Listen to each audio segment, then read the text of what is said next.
Alright, from the last unboxing video, obviously I had to do the WarPig first.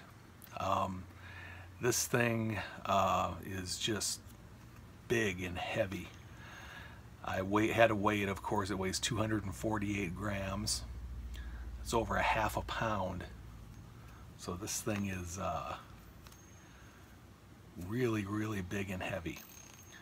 It seems to be pretty okay to play with, though. It's not too heavy. It might be too heavy for some people, but for me it's okay. It's not symmetrical in that, in which way these things point, so it has a different feel depending on which way you've got it setting. You get like that, it's one way. Turn it around like that, it feels different. So it's like two fidget spinners in one. I will mention that it had a little problem when I got it. It has a press fit bearing, like I think all these tungsten spinners have press fit bearings, and the bearing wasn't centered properly, so it was grinding on the buttons and slowing the thing down. I had to push it into place to get it to go right, but now it seems to work really well. And it comes with the little pouch and the wooden box, which is nice. This one doesn't come with an extra bearing or extra buttons like most of the damn Designs ones, but probably doesn't need it. So what I'm looking for out of this, since it's such a really heavy spinner, is really long spin times. That's primarily what I'm concerned about here. It's pretty fun to play with, and it weighs half a pound, or a little more than a half a pound. So we will spin test this one and see what kind of spin times we get from it.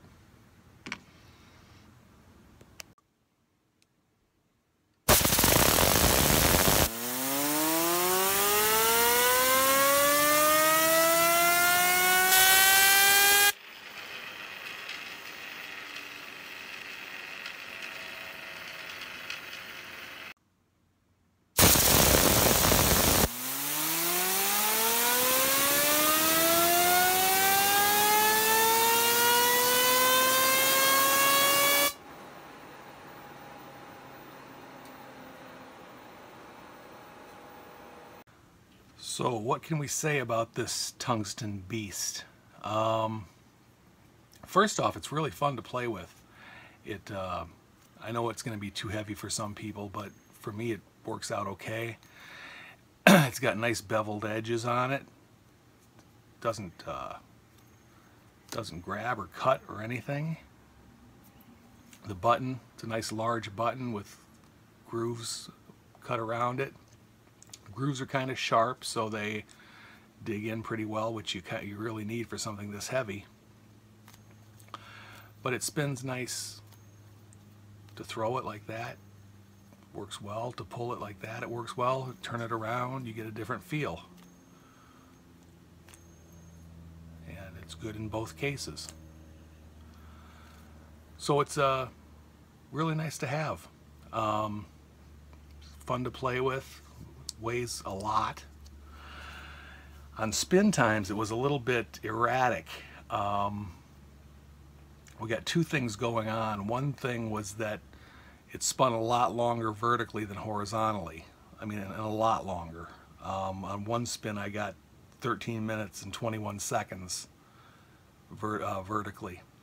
The other thing that's going on is the same kind of effect I've seen with other spinners, where if it's spinning this way with the blade cutting into the wind like a saw blade, it spins a lot longer than if it's spinning backwards like this. So I've seen that effect on a lot of spinners but at this point, and it definitely was in effect in this case. So horizontally spinning like a saw blade, it was getting, you know, 7 minutes and 13 seconds to 7 minutes and 44 seconds. Going backwards like this, it was getting 6 to 7 minutes, a little bit quick, you know, significantly less. And horizontally, when it was spinning backwards like this, it only got 11 minutes compared to 13 minutes going like a saw blade. So the average spin time was 8 minutes and 44 seconds, which is really very good. I was kind of hoping for a little bit longer, to be honest, but we have some aerodynamic issues going on here that are obviously messing with the spin time a little bit. And unfortunately, because of the wide variation in spin times, it got penalized quite a bit on my scoring system. It only got a score of 6.5 overall. On appearance, I gave it a 7.5. Pretty good, but not great. On feel and perceived quality, I gave it 8, a score of 8.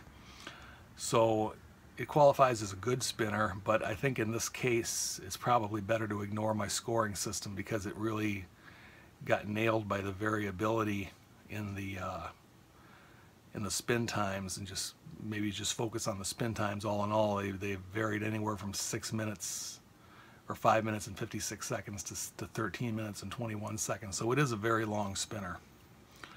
That's probably more important in this case than some somewhat arbitrary scoring system I'm using. So right now they've taken this off the website on Damn Designs for some reason. I'm not sure why. They must be out of stock with them at the moment.